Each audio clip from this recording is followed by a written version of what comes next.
네, 안녕하세요. 이번 시간에는 과학과 하나님의 존재라는 책 1장에 있는 내용을 같이 나눠보고자 합니다. 네, 제목이 다소 독특하죠? 과학과 하나님의 존재. 사실 영어 원제는 이런 제목은 아니에요. The Language of Science and Faith로 돼 있어요. 과학과 신앙의 언어라도 이렇게 직역하면 그렇게 되겠죠? 과학의 언어와 신앙의 언어. 라는 책이고 부제로 난처한 질문과 솔직한 대답입니다. 그래서 지은이는 이제 카일 가이버슨과 프랜시스 콜린스 이제 그 바이오로고스 재단에서 신앙과 과학에 대한 여러 가지 질문들을 계속 답변을 해주고 소통을 하고 있는데 거기에 대한 내용들을 일부 가져오고 또 편집하고 해서 이 책이 구성이 되었습니다. 그래서 이제 칼 가이버슨 이분은 굉장히 유명한 물리학자이시고요. 예, 프랜시스 콜린스는 인간 게놈 프로젝트를 총 이끌었던 유명한 유전학자이십니다. 특히 콜린스 이분은 이 신의 언어라는 이 책을 통해서 더 잘 알려져 있는 분입니다. 유전자를 연구해 보니까 그 유전자 안에 있는 거기에 신의 언어, 신의 메시지, 하나님의 메시지를 볼 수 있었다라고 하는 것. 이분은 무신론자였지만 유전학을 공부하면서 무신론자에서 이제 기독교인이 된 그런 내용들도 같이 포함되어 있습니다. 그래서 이 과학과 하나님의 존재 1장의 제목은 진화를 꼭 믿어야 할까? 예, 진화에 대해서 이제 거부감이 있는 기독교인들도 좀 많이 있는데요. 진화를 어떻게 받아들여야 하는지 기독교인의 입장에서 과학을 공부하는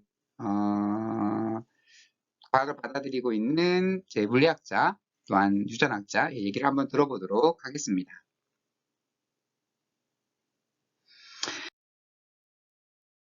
먼저 이제 진화론에 대한 오해들이 있습니다.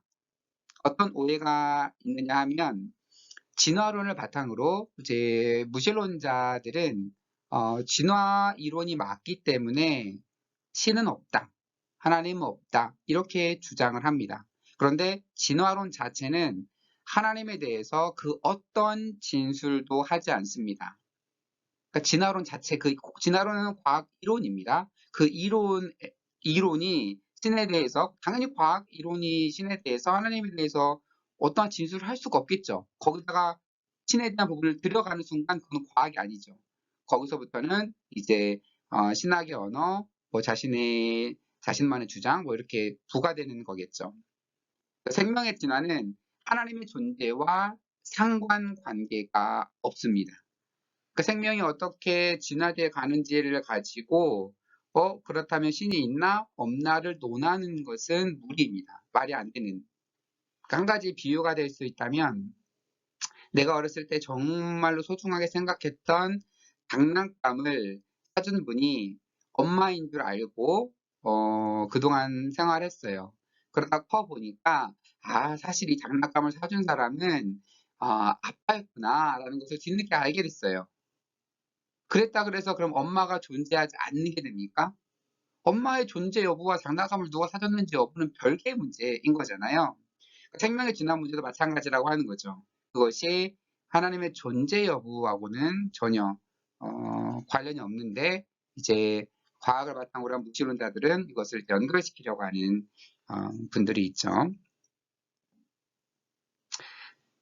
그 다음에 또 하나의 오해는 사회적 다윈주의를 볼 수가 있는데 진화론은 강자가 약자를 파괴하는 것을 정당화하는 게 아니냐. 진화론 자체가 약육강식, 적자생존을 얘기하기 때문에 이걸 받아들이면 약자들을 파괴하는 게 정당화되고 그들을 더 못살게 하는 게 받아들여지는 게 아니냐라고 주장을 하기도 하는데 다윈주의와 사회적 다윈주의는 전혀 다른 개념입니다. 다윈주의 안에 있는 하나의 아류가 아니고 전혀 다른 주장이다라고 하는 것. 그리고 이 책에서는 말하고 있지 않지만 그 다윈주의의 핵심은 뭐냐면 당연히 자연 선택이죠. 자연 선택인데 그걸 바탕으로 가지고 와서 그렇다면 강자가 약자를 억누르고 억압하고 지배하고 히틀러처럼 죽이고 이거를 정당화한다면 이거는 자연 선택이 아니라 인간이 선택하는 거죠. 그쵸? 내가 그렇다면 이거 정당화되는 거야. 그럼 난 저 사람을 죽여도 돼. 저 사람을 나보다 약자인 사람을 괴롭혀도 돼. 이렇게 주장하면서 괴롭히는 것은 그 자연스러운 무리 속에서 일어나는 것이 아니고 어찌 보면 인간의 선택인 거고 제 생각으로는 이거는 그 다윈주의의 기본 개념에도 어긋나는 발상이라고 생각을 합니다. 그렇죠? 자연에 맞게 순응하며 선택하는 것과 인간이 내 의지를 가지고 나보다 약한 사람은 죽어도 돼라고 하는 그러한 이러한 것들 이거는 당연히 자연 선택이라고 자연 선택이라고 볼 수 없는 거죠. 네. 그래서 진화론에는 가치의 개념이 들어가면 안 됩니다. 사육강식으로 진화한다고 해서 강자가 약자를 멸망시키는 것이 옳다고 말할 수는 없습니다. 그리고 히틀러 이후에 수많은 다윈을 따르는 사람들, 다윈주의자들 중에 히틀러와 같은 생각을 한 사람은 없다라고 하는 거죠. 그것만 봐도 사회적 다윈주의를 가지고 진화론을 공격하는 것은 사실 말이 안 된다라고 하는 겁니다. 그래서 결국 진화라고 하는 것은 실험을 통한 여러 증거의 지지를 받는 하나의 과학 이론입니다. 과학 이론이에요. 그래서 이것이 무신론을 위한 논증이 될 수는 없어요. 이 과학 이론을 바탕으로 무신론을 위한 논증, 그러니까 신이 없다라는 거나 이런 거에 사용될 수도 없고 약자 수탈의 정당화로도 사용될 수 없습니다. 진화론에 대한 여러 오해들이 있다 보니까 이제 그런 주장들, 말도 안 되는 주장들이 등장을 하게 된 거죠.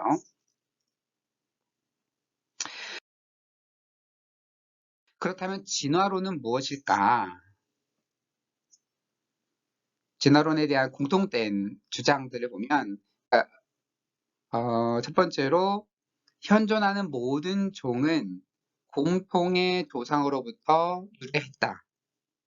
그래서 각 종의 기원을 거슬러 가면 모든 생명은 약 40억 년 전에 살았던 하나의 단세포 생명으로부터 유래한 것이다. 이게 진화론의 가장 기초적인 이해입니다. 공통의 조상으로부터 유래했다라고 하는 거예요. 그러니까 진화론은 종간의 변화를 절대 말하지 않아요. 그래서 잘못 이해하면 그러면 저 원숭이는 도대체 저 침팬지는 얼마큼 시간이 지나면 인간이 될까? 절대 침팬지가 인간이 되지는 않습니다. 수백만 년 지나도 침팬지는 침팬지예요. 절대 인간이 되지 않아요. 그러니까 진화론에 대한 오해인 거죠. 그런데 진화론에서 말하는 거는 침팬지의 조상의 조상 계속 거슬러 가고 인간의 조상의 조상을 계속 거슬러 가다 보면 공통된 어떠한 곳으로부터 분화되어 갔다.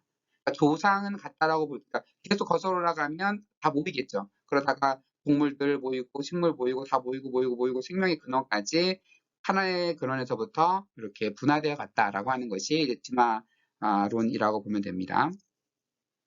종의 변화는 세월의 흐름 속에서 유전자의 돌연변이가 가져오는 결과로서 점진적으로 일어납니다. 돌연변이 대부분은 변이에 영향을 주지 못하지만 일부가 유익하게 작용하여 개체의 생식적 연속성을 증진시킵니다. 그러니까 이제 부모와 자식 간에도 유전자가 다 같지가 않고 지나다 보면 1000개 하나씩 다르고 이렇게 조금씩 달라지는데 이러한 어떠한 상황에 따라서 달라지는 이런 돌연변이가 대부분은 큰 영향을 미치지 않죠. 부모와 나와 중에서 1000개 중에 하나가 다르다 그래서 부모와 나는 다른 종인가 이렇게 말하지 않잖아요. 똑같은 호모사피엔스 있잖아요. 그런데 시간이 지나서 그러니까 대부분의 돌연변이 영향을 주지 못하지만 일부의 어떤 변이가 그 개체가 살기 적응하는 데에 유리하게 되면 그러한 유익하게 작용하는 그런 부분이 계속해서 증진하는 거죠. 발전을 해서 그러한 모습으로 상황에 잘 적응하는 방식으로 오랜 시간에 걸쳐서 진화되어 왔다라고 얘기를 하고 있는 거죠. 또한 세 번째로 종의 변화는 이러한 유익한 돌연변이가 그 종에 속한 어떠한 개체들로 하여금 다른 개체들보다 더 많은 후손을 얻게 해줄 때 발생하는 거죠.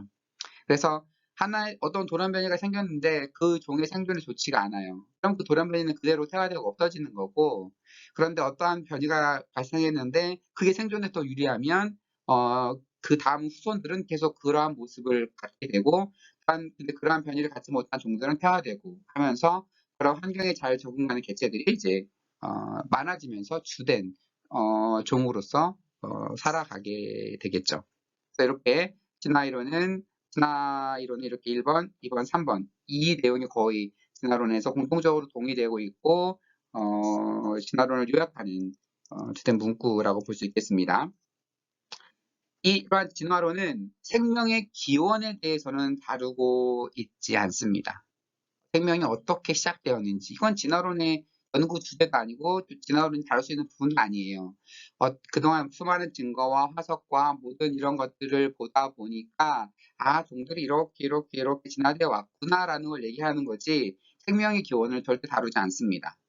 또한 어떠한 목적을 가지고 어떠한 방향성을 가지고 나아가는지에 대해서 그런 목적도 진화론에서는 다루고 있지 않습니다.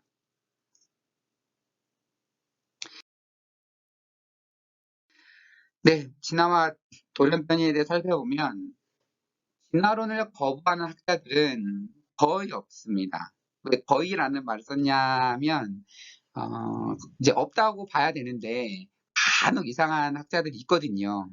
그러니까 지금도 천동설을 믿는 과학자도 있다고 합니다. 과학 연구를 하면서 지금도 지구는 가만히 있고 태양이 지구를 돈다고 주장하는 그러한 학자들이 있어요. 얼마나 적게 있겠어요. 그 정도 숫자라고 보면 됩니다. 진화론을 거부하는 학자들의 인원은. 그래서 또한 과학자도 자신들의 전공 분야 외에는 사실 제대로 잘 알지를 못합니다. 그러니까 물리학자가 진화론에 대해서 평가할 수는 없고, 마찬가지죠. 모든 분야나 마찬가지죠. 자기의 과학자라고 하더라도 자신의 주 전공 분야 외에는 잘 모르고, 마찬가지로 신학자라 하더라도 주전공 분야 외에는 사실 명확하게 알 수가 없죠. 물론 대충의 흐름과 이론은 알 수 있지만 거기에서 어떻게 깊게 논의되고 토론들이 이어지고 최첨단에 논의되고 있는 것들을 다 따라잡고 갈 수는 없는 거죠. 결국 진화론에 대해서는 그 진화학자들이 연구하는 그 연구가 가장 신빙성이 있겠죠. 열렬한 진화론자들도 모두 돌연변이와 자연 선택만이 진화를 설명하는 유일한 요소라고는 생각하지 않는다라는 것도 참고로 꼭 알아야 될 필요가 있습니다. 그래서 갑작스럽게 돌연변이가 일어나고 자연에 맞게 순응하고 이것만으로 진화가 되었을까? 그것이 아마 주된 진화의 요소라고 이제 다윈 이후로 받아들여지고 있지만 이것만이 유일한 요소는 아니다. 다른 환경적인 요소들도 다른 어떠한 그 요소들도 있을 것이다. 라고 주장하는 학자들도 있다라는 것. 그렇다면 진화를 어떻게 적용해 볼 수 있을까라고 했을 때 진화는 시간의 흐름에 따른 변화입니다.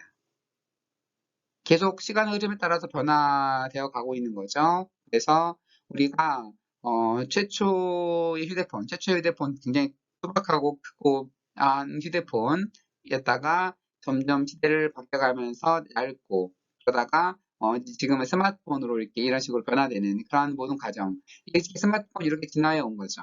마찬가지로 시간의 흐름에 따라서 생물들이 어떻게 변화되어 왔는지를 말하는 시간의 흐름에 따른 변화이기 때문에 여기는 어떠한 주관적인 의견이나 이런 게 들어갈 게 없죠.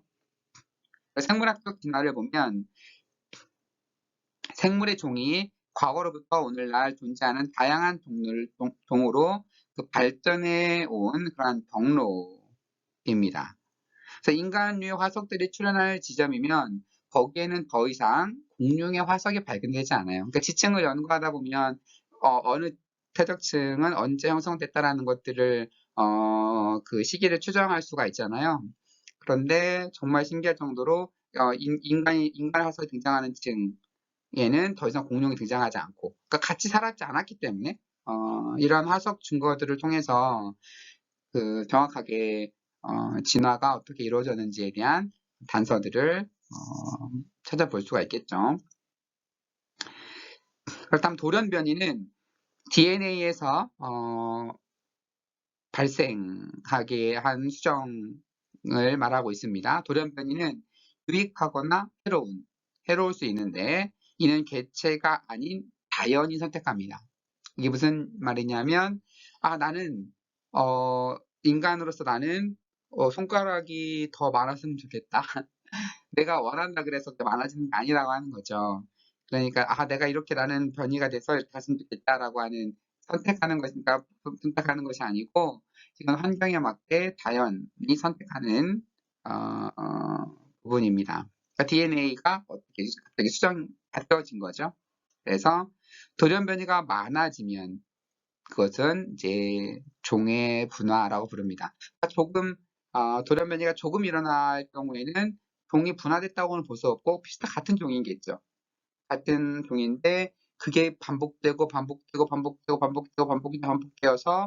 정말로 이전의 종과는 전혀 다른 종으로 보인다라고 했을 때에 드디어 종이 분화되었다라는 그러한 얘기를 하게 된다고 하는 거죠.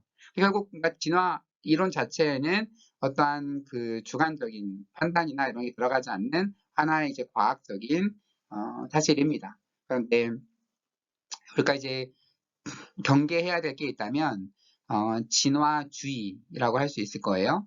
진화주의는 뭐냐? 진화론을 바탕으로 자신의 주장을 펼치는 거죠. 진화가 되었으니까 신은 없다. 이런 식으로 더 자신의 의견들이 들어가는 그러한 것들. 그거는 진화론이 아니에요. 진화론 혹은 진화 이론이 아닙니다. 그건 진화주의라고 얘기할 수 있겠네요. 뭐 사이언티즘이라고 할 수 있을까요? 과학주의로부터 오는 무신론적 과학주의 정도라고 얘기할 수 있는 거고, 진화나 진화 이론 자체에는 그러한 내용들이 들어있지 않다 라고 말씀드릴 수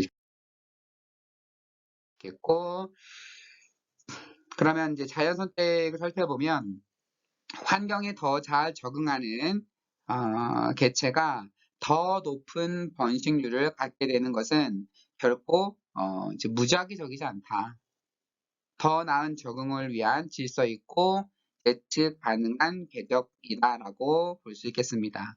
그래서 정말로 하나님께서 세상을 창조하신 방식이 자연 선택의 방식이라면 어떻게 이렇게 무작위적으로 막 갑자기 확 랜덤하게 너무 이렇게 되고 이렇게 되고 이렇게 되느냐라고 얘기를 할 수가 있겠는데, 자연 선택도 그 개체가 더 잘 번식되는 방향으로 그렇게 가는 거지, 그렇게 막 완전히 무작위적인 건 아니다.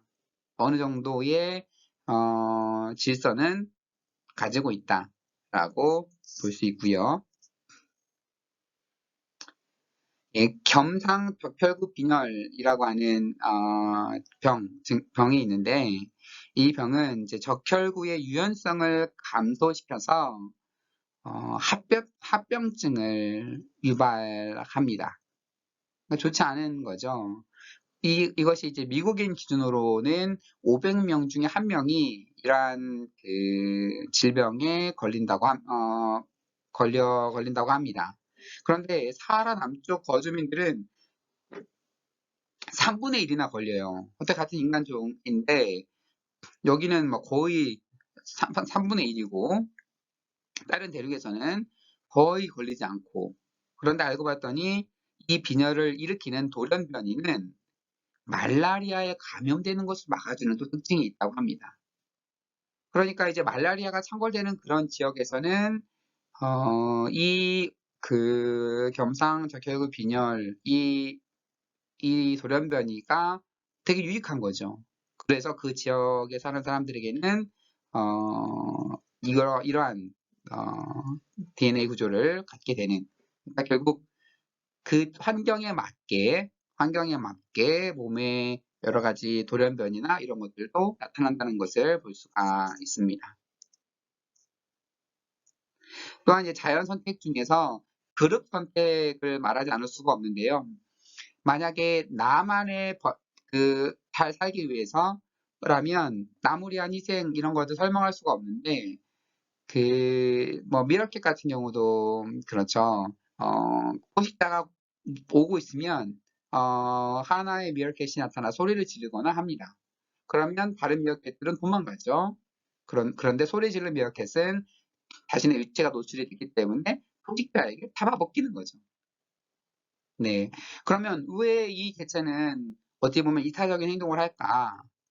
이거는 그러면 자연 선택이 아니고 뭐 어떤 이타적인 걸까라고 볼 수도 있는데 전혀 그런 건 아니고 자신과 동일한 유전자를 가진 다른 공동체, 나는 비록 죽을지 몰라도 나와 동일한 유전자를 가진 다른 개체들을 위해서 내가 희생하는, 다 같이 죽을 수도 있는데 한 개체가 희생함으로써 그 유전자가 더 많이 후대에 전달되죠.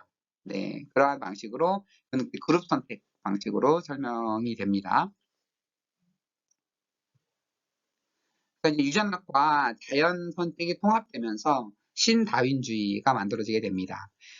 이제 다윈은 당연히 그 당시에는 유전자에 대해서 알 수가 없었죠. 유전자에 대해서 알 수가 없었는데 이제 멘델에 의해서 유전자 법칙이 밝혀지게 되고 그 이후로 유전학이 굉장히 발전하게 되면서 이제 다윈이 말한 자연 선택의 방식과 유전자가 어떻게 후대에 자신의 유전자를 더 증식하는 방식으로 선택되어 가는지 이게 사실 맥락이 같아요. 그러니까 다윈은 어떻게 보면 유전자를 모르고도 정말 놀라운 주장을 한 거죠. 근데 후대에 밝혀지는 유전학과 통합이 되면서 신다윈주의가 탄생되게 됩니다.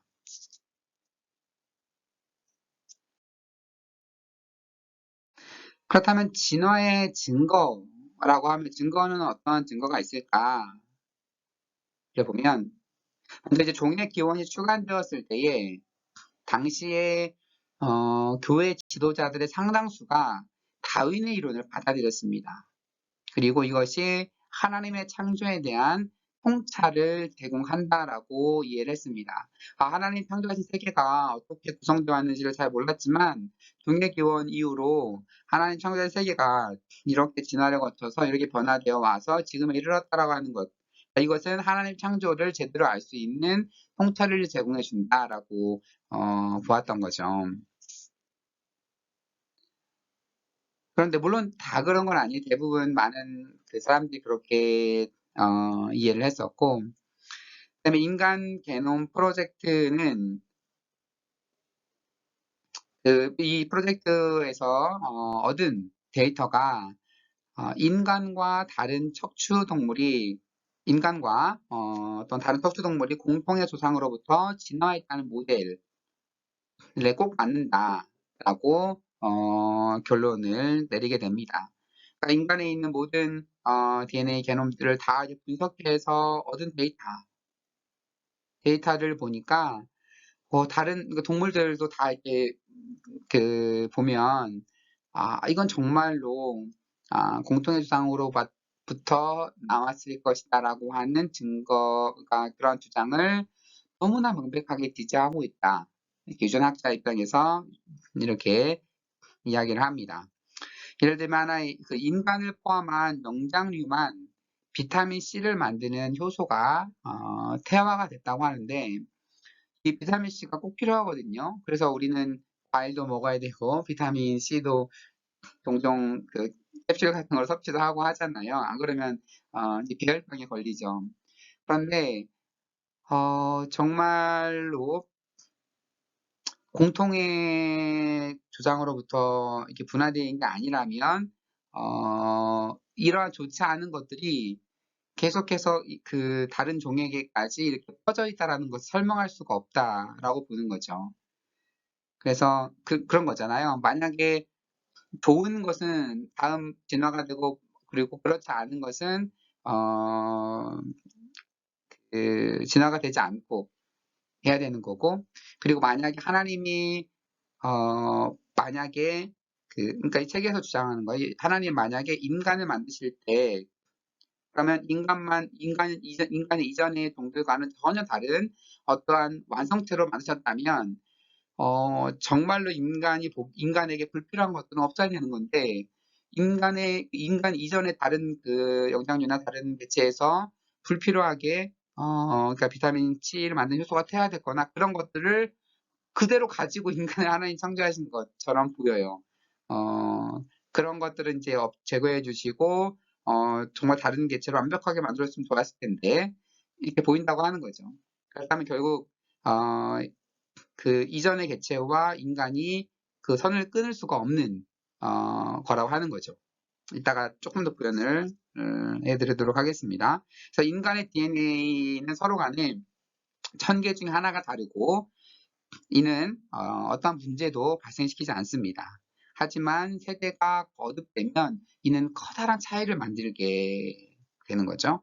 우리가 어마어마한 시간의 길이, 그러니까 어마어마한 시간의 길이를 속에서는 그 하나가 굉장히 크게 달라지게 됩니다. 그렇다면 이제 진화를 일부 받아들이는 분들 중에 소진화는 받아들이지만 대진화는 못 받아들이겠다, 이렇게 말하는 분들도 있어요. 소진화는 당연히 아무리 진화론을 거부하고 싶어도 소진화는 받아들일 수밖에 없죠. 왜냐하면 지금도 그거는 관찰이 되니까. 지금도 어떻게 식물들이 어떻게 변화되고 하는 것들은, 소진화 부분들은 뭐 증거들 워낙 지금도 눈으로 볼 수 있으니까 이거는 인정하지만, 어떤 정말 다른 개체라고 볼 수 있는 이런 것들도 이렇게 진화되어 왔다라는 거 못 받아들이겠다라고 하는 분들이 좀 있는데, 긴 역사의 관점에서는 사실 차이가 없습니다. 그러니까 시간만 짧게 놓고 보면 그걸 소진화라고 볼 수 있는 거고, 이것을 시간을 굉장히 늘려보면 우리가 대진화라고 하는 것도 아주 우리가 눈에 보이는 아주 소진화처럼 보이는 그런 것들이 너무나 많이 이렇게 뭉쳐 있기 때문에 그렇게 보이는 거죠. 그래서 예를 들어 정말 처음 나온 휴대폰 모델과 지금 최신의 핸드폰 모델을 보면, 이건 정말로 어떻게 이게 여기까지 왔을까, 정말 다른 것처럼 보이죠. 그리고 만약에 도미노는 자기보다 1.5배 큰 도미노를 쓰러뜨린다고 해요. 그러면 그 자신보다 1.5배 큰 도미노를 다음 세워놓고 하면 얼마 가지 않아서, 이게 시간이 지나고 나면 조그마한 도미노가 어마어마한 장벽 같은 것도 넘어뜨릴 수가 있겠죠. 왜냐면 그보다 1.5배씩 큰 게 앞에 있다 보면. 그런데 이 작은 도미노와 장벽을 놓고 보면, 어떻게 이 조그만한 도미노가 이 장벽을 쓰러뜨릴 수가 있을까? 그건 말도 안 된다. 전 다른 개념이다라고 할 텐데, 그 사이에 있었던 수많은 것들을 다 연결시켜 보면 이해가 됩니다. 그렇죠? 그리고 그래서 마찬가지로 우리가 저기 있는 뭐 식물을 바라보면서 식물을 1시간 동안 이렇게 눈으로 관찰을 해요. 1시간 동안 관찰하고서 정말 변화가 없어요. 1시간 동안 자라나는 게 안 보여요. 그래서 이 식물은 자라는 게 아니라 고정되어 있다라고 말할 사람은 없을 거예요. 1시간 동안 눈으로 열심히 관찰해도 식물이 자라는 게 안 보여요. 그런데 하루 이틀 지나면 자라고 꽃이 피고 이런 게 눈으로 보이거든요. 시간의 길이를 엄청나게 확대시키면 소진화나 대진화나 이게 차이를 구분할 수 없다라고 하는 그 말씀을 드리고요.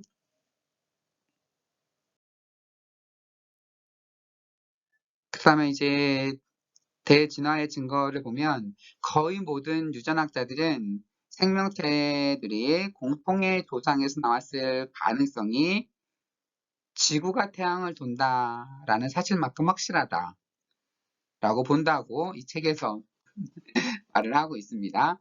그러니까 유전학자들은 그 유전자를 보는 거죠. 동물들의 유전자, 인간의 유전자 이런 것들을 다 보다 보면 이렇게 유사할 수는 없다 라고 하면서 그 공통의 조상으로부터 왔다라는 걸 거의 인정한다라고 하는 거죠. 지구가 태양을 도는 것만큼. 이제 게놈은 이제 부서진 유전자도 공유를 합니다.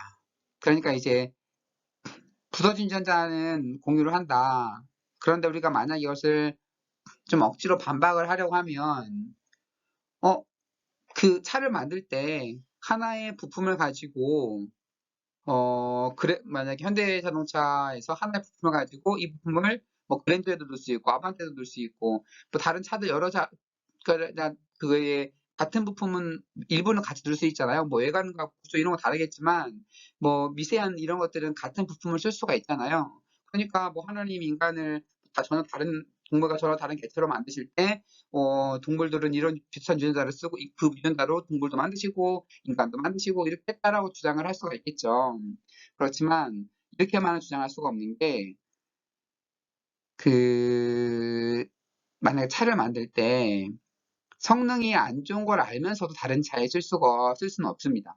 그러니까 만약에 아반떼를 만들다가 아반떼 만드는 어떤 부품이 겨울철에는 작동하지 않아요. 이거 겨울철 추울 때는 이게 얼어서 작동을 하지 않네.